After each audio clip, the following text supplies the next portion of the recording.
Hoje a nossa ministração, a nossa reflexão, vamos chamar assim, eu prefiro que a gente pense juntos, é sobre esse tema, quando o não é necessário. Se tem uma coisa que eu encontro no meu trabalho, na vida, nas famílias, etc., é uma dificuldade muito grande das pessoas dizerem não. Mas não só o não para coisas erradas, mas às vezes para coisas que não estão tão bem, ou que a pessoa às vezes que acaba se sobrecarregando, né? E a gente precisa aprender alguns princípios. Eu quero trazer esses princípios para a gente. Vamos lá? Estamos dispostos?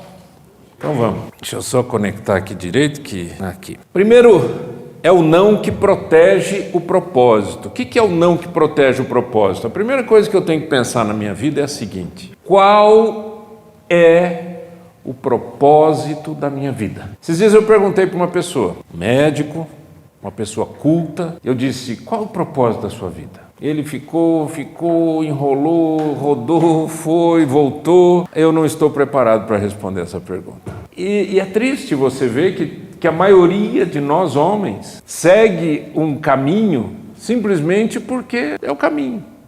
É o caminho do trabalho, é o caminho da profissão, é o caminho das decisões, é a consequência das decisões, e a gente segue, simplesmente. E quando você não sabe para onde você vai, você tem um problema sério. Primeiro, que você pode se desviar desse caminho. Segundo, que você pode ficar distraído e não atingir aquilo que você precisa atingir. O texto que eu quero trazer para você é um texto super conhecido de Gênesis 39, que fala de José. Lembram do José do Egito? Sim ou não?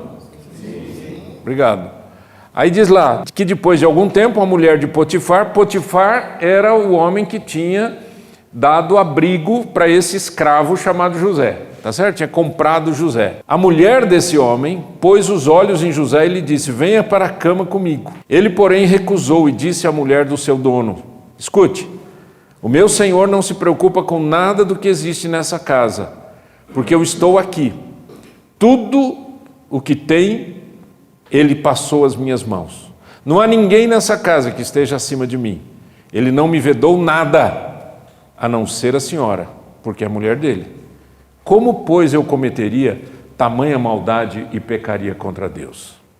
Você tem que pensar que nós estamos falando de um jovem, cheio de hormônio, cheio de alegria, saudável, bonitão. A mulher se encantou com ele, mas ele teve essa decência. Sabe, gente, a gente precisa dizer não para aquilo que é errado, aquilo que muitas vezes quer enrolar a gente, porque uma decisão errada aqui gera problemas para o resto da vida. Isso tem acontecido todo dia, toda hora, a gente vê isso acontecendo. Rapazes, moças, né, se entregando sem nenhum tipo de compromisso, sem nenhum casamento, nem nada, né, e isso destrói a vida da pessoa emocionalmente, muitas vezes fisicamente, espiritualmente nem se diga.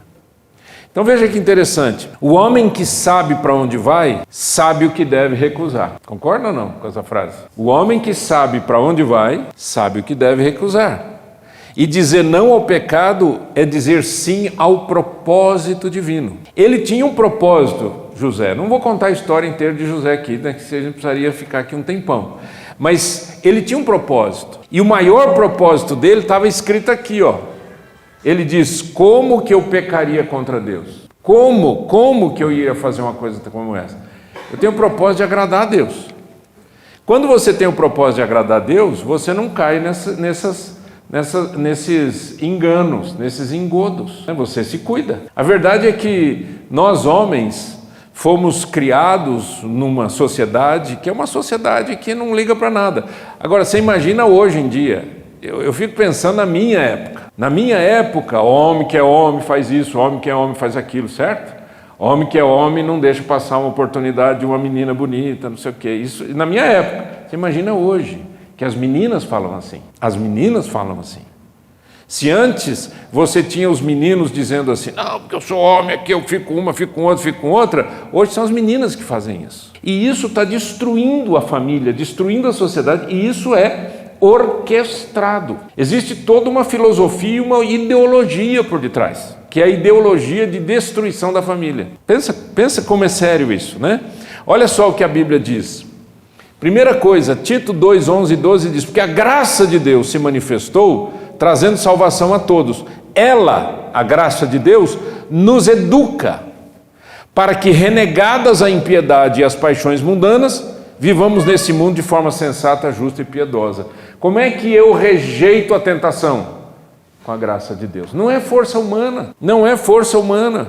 A gente tem que tomar cuidado com isso. Você não é super-homem, eu não sou super-homem, nenhum de nós é. Por que as pessoas caem? Caem em tentação, caem em adultério, caem em imoralidade. Por que as pessoas caem? Por quê? O que você acha? Ué, porque estão lutando sozinhas. Estão só baseando-se em sensações, em desejos, a Bíblia fala, em desejos. Isso é perigoso demais. Então, entenda uma coisa, não é a sua força, é a força de Deus. Se você disser para Deus: Senhor, o meu propósito é te agradar, como disse José, você vai saber dizer não, você vai conseguir dizer não. Olha outro texto, 2 Timóteo 2, 22, lê comigo em voz alta. Fuja das paixões da mocidade, siga a justiça, a fé, o amor e a paz com os que de coração puro invocam o Senhor. Olha, está aqui, ó, fuja das paixões da mocidade. Você pode não ser mais jovem, como eu não sou mais jovem, mas as paixões da mocidade continuam. As paixões da mocidade estão por aí. Não é só jovem que é tentado, qualquer um de nós é tentado. Mas eu preciso aprender a dizer não para essas coisas. E não é só a tentação sexual, existem muitas tentações. Existem muitas coisas que querem tirar-nos do propósito. Propósito, você tem. Qual é o seu propósito? Você não sabe qual é o propósito, você fica dando murro aqui, murro ali, batendo a cabeça aqui, batendo a cabeça ali. Não é? A primeira coisa, descubra o seu propósito. O segundo não que eu quero destacar é o não que constrói limites saudáveis. Você vai entender por que dessa frase nesse texto de Neemias. Neemias, ele voltou para a região lá de Jerusalém e tudo, para a reconstrução dos muros. É um tempo difícil, um tempo em que eles haviam sido levados cativos para a Babilônia, e aí quando ele fica sabendo que os muros estavam destruídos, a cidade estava destruída, ele sentiu que deveria voltar. E ele era apenas um copeiro do rei. Ele não era um engenheiro, não era um administrador, não era um comandante, não era um general, ele era um copeiro do rei. E ele chega para o rei e diz: olha, minha cidade está assim, assim, assim, o senhor não me ajuda? Eu ajudo. O que você precisa? Eu preciso de dinheiro, eu preciso de madeira, eu preciso disso, preciso daquilo. E ele volta para a reconstrução. Quando ele chega lá, tem os urubus. Em todo lugar tem urubu. Urubu se alimenta de quê? De carniça. E os urubus ali eram pessoas que estavam naquela região e não queriam a reconstrução. Por que eles não queriam a reconstrução? Porque tem gente que vive e enriquece em cima da pobreza, em cima da desgraça do outro. Eles não queriam que houvesse algum tipo de reconstrução. Então olha o texto. Quando Sambalate, Tobias, Gesem, o árabe e o resto dos nossos inimigos ouviram que eu tinha reconstruído a muralha e que nela já não havia brecha nenhuma, ainda que até esse tempo eu ainda não tivesse colocado os portões no seu lugar, Sambalate e Gesem mandaram me dizer, presta atenção nisso, venha, vamos nos encontrar numa das aldeias do Vale de Ono. Para quê? Para quê? O que você acha? Armadilha. Aí ele diz, na verdade o que eles queriam era me fazer mal. Por isso enviei-lhes mensageiros para dizer, leia comigo aqui, estou fazendo uma grande obra e não posso descer até aí. Por que devo parar a obra para ir me encontrar com vocês? Não. Tem coisas, queridos, que não são boas para a gente, ainda que não sejam necessariamente pecado. Mas não são boas, tiram você do propósito, tiram você do trabalho, tiram você da sua responsabilidade, enchem você de coisas cansativas. Olha só, homens que dizem sim a tudo se esgotam e perdem autoridade em casa, no trabalho e na fé. Quantos homens com quem eu já trabalhei de mentor, de coach, etc. E eu trabalhei com esse pessoal um a um e eu dizia, você não sabe dizer não? Eu dizia, não sei, não sei dizer não. Quando você não sabe dizer não, o que acontece? Alguém do seu lado vai jogar toda a carga em cima de você. Porque fala, ele só diz sim. Alguém vai te sobrecarregar. Então você vai ficar sobrecarregado. Pensa nisso. Dizer não é um não perdido no espaço. É um não baseado nos seus limites. Por isso que a frase aqui é essa, ó.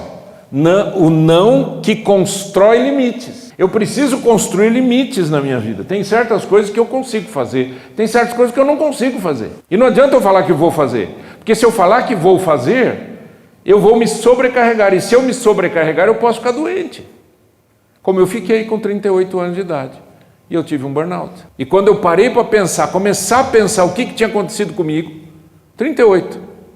Quando eu comecei a pensar, a primeira frase que me veio na cabeça foi: você pegou muita coisa para fazer e não deu conta. E era isso mesmo. Apareceu, eu pegava, apareceu, eu pegava. É uma viagem, eu pegava.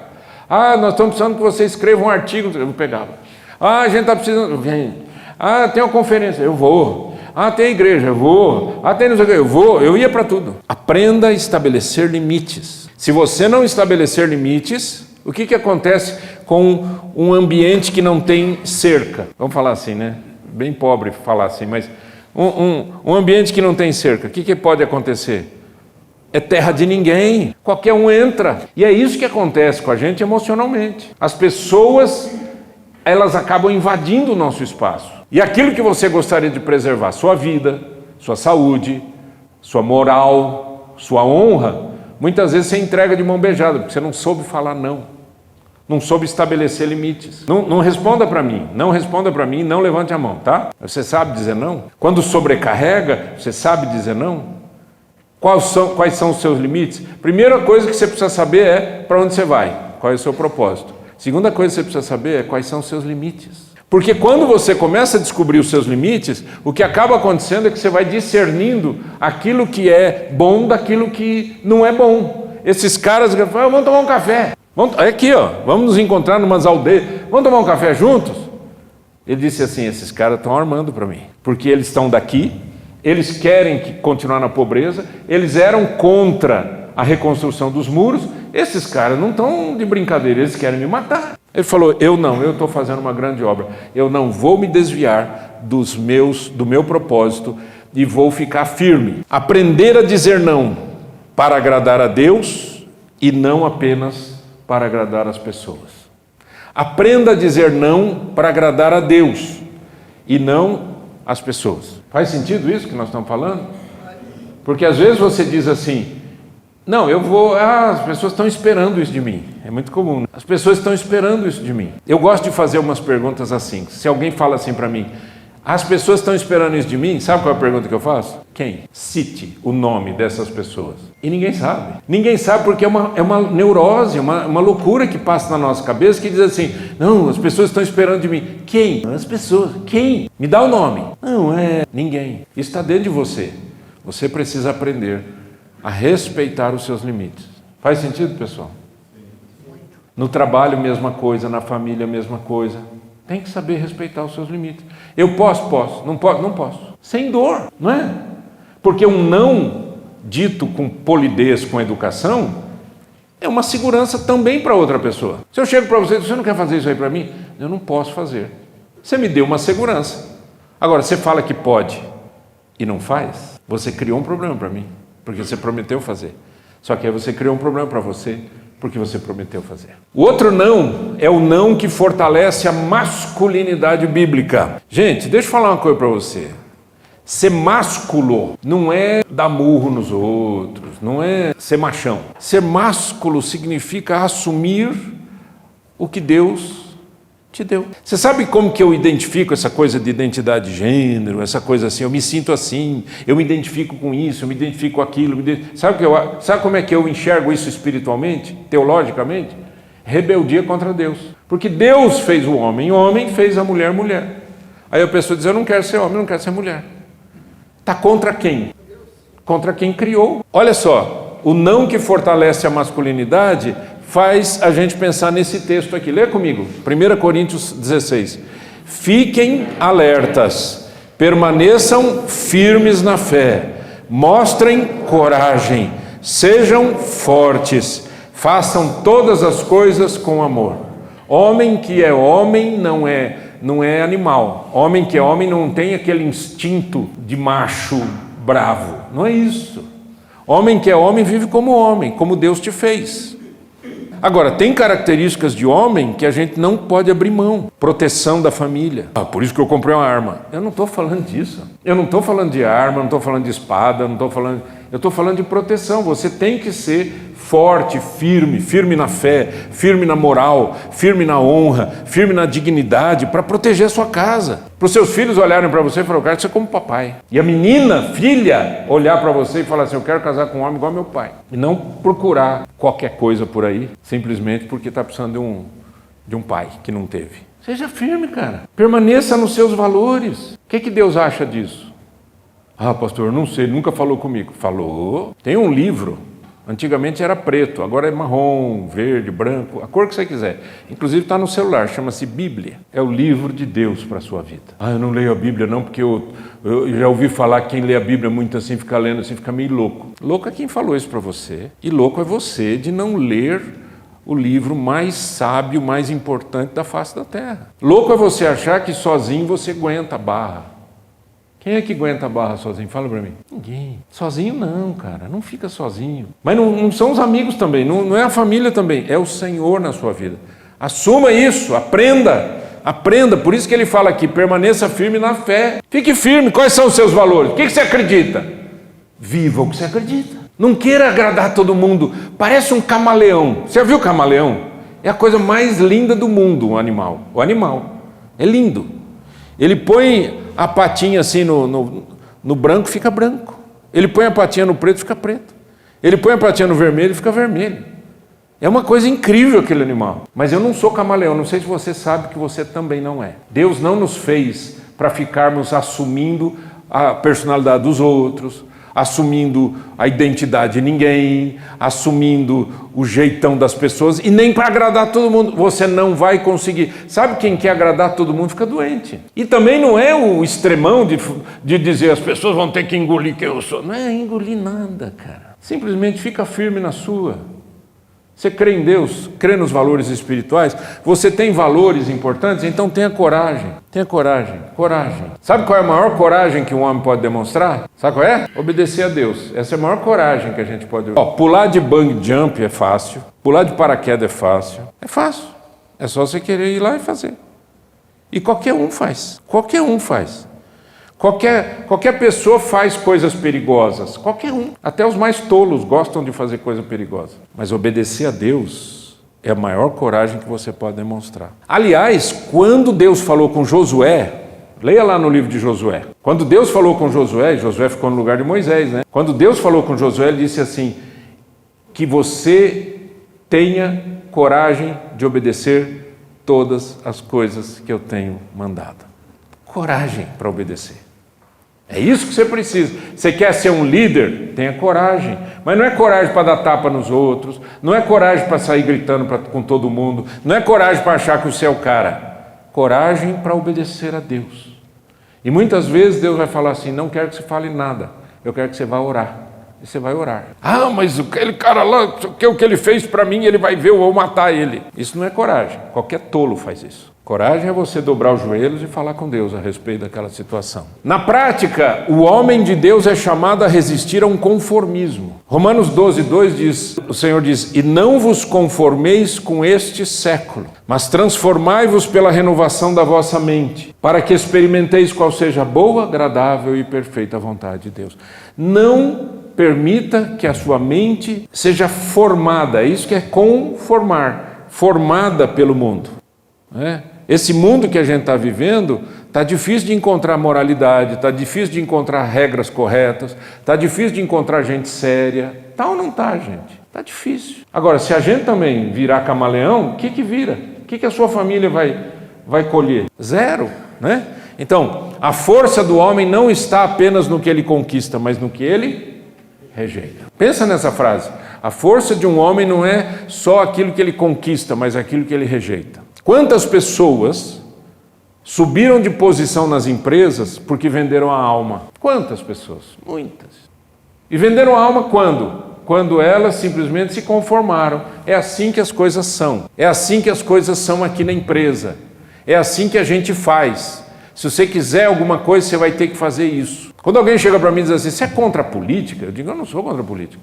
Você é contra os políticos? Eu não sou contra os políticos. Agora, se você me mostrar um homem, uma mulher, que tenha coragem de obedecer a Deus e não aos homens, aí eu vou dizer, essa pessoa pode ser um bom político. Porque o negócio é na base do conchavo.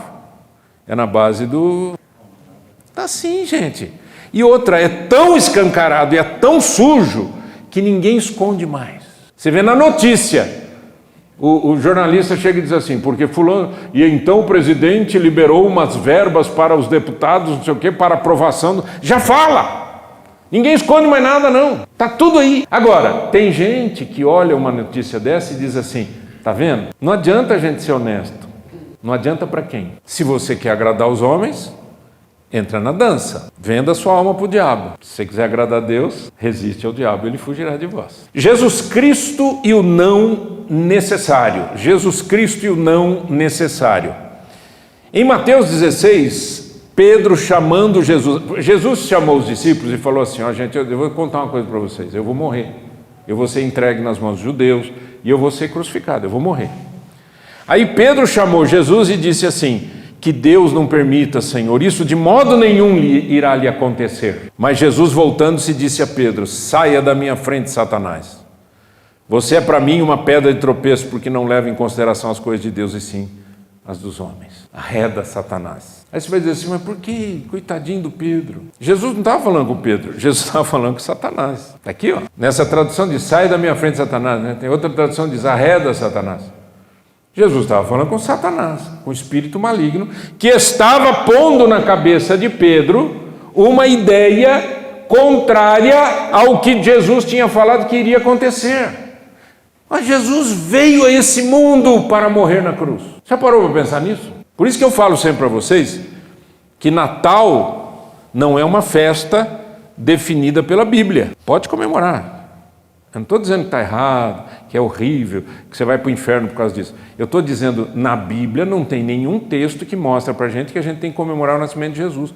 Mas o que a gente tem que comemorar, e não é só num dia, é a morte e a ressurreição de Jesus. Porque é aqui que está o ponto. Agora, quem é que não queria que Jesus fosse para a cruz? O diabo. Ele enfia na cabeça de Pedro, para Pedro chegar para Jesus e falar, não, isso não vai te acontecer não, Senhor. Tira isso da sua cabeça. Por isso Jesus disse essas palavras. É um não forte, para mostrar que homens maduros espiritualmente seguem o exemplo de Cristo ao recusar o que parece bom, mas não é de Deus. Parece bom. Afinal de contas, Pedro estava preocupado com a saúde de Jesus. Parece bom. Você sabe discernir o que parece bom, mas não é bom? A gente precisa fazer isso. E como é que a gente faz isso, pastor? Orando a Deus, andando com Deus, lendo a Bíblia, aplicando os princípios de Deus. Gente, nós já cansamos desse mundo de dizer eu sei. Né? Vamos parar com isso? Ou não? Quando eu estou conversando com alguém, a pessoa diz eu sei. Não, eu sei. Não, mas a Bíblia diz eu sei. Eu fico cansado. E a minha reação imediata é, se você sabe, por que você não põe em prática? Eu sei. Sabe nada, ignorante. Pior, Eu já sei pior. Eu já sei. Nada, não faça isso. Diga não, eu conheço esse texto, eu já ouvi esse texto, mas enquanto você não põe em prática, ele não funciona na sua vida. Entende o que eu quero dizer? Saber não é saber. Eu posso ter ouvido falar de muita coisa na vida, mas eu não sei. Eu só sei se eu puser em prática. Sim ou não? Vocês já ouviram falar de física quântica? Quem já ouviu falar? Sim. Alguém sabe o que faz? Você trabalha com isso? Se você não trabalha com isso, você não sabe o que é física quântica. É igualzinho eu. A única coisa que eu sei é que existe esse negócio. Mas eu não trabalho com isso, não estudo isso, não vivo isso, não aplico isso. Agora, os princípios de Deus não são igual uma ciência, uma coisa específica que eu preciso ter profissão, tenho que ir na faculdade para aprender. Os princípios de Deus estão nas Escrituras Sagradas. E tudo que eu preciso é pôr em prática. O que você precisa dizer não nessa semana? Para que área da sua vida? Para que você precisa dizer não? E parar de uma vez de se enganar e enganar os outros. Que tem gente que engana os outros, né? É o que a gente chama de vida dupla, né? Às vezes são duas famílias. Às vezes não tem duas famílias, às vezes só tem uma família, mas é santo em casa e o diabo lá fora. Ou às vezes é um santo lá fora e o diabo dentro. Duas caras. A gente precisa dizer não.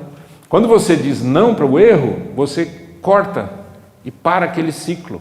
É um ciclo vicioso, terrível, destruidor. Para com isso. Para de pecar. Abandona o erro. Abandona! Mas não sei se vou conseguir. Com a graça de Deus você consegue. Sozinho não. Vamos ficar em pé? Foi bênção para a sua vida hoje? Então pega esse texto, pega esse ensinamento, põe na tua vida e passa para frente. Senhor, em nome de Jesus, eu quero te pedir que cada homem aqui, Senhor, tenha coragem, a coragem de obedecer o Senhor. Em nome de Jesus. Amém.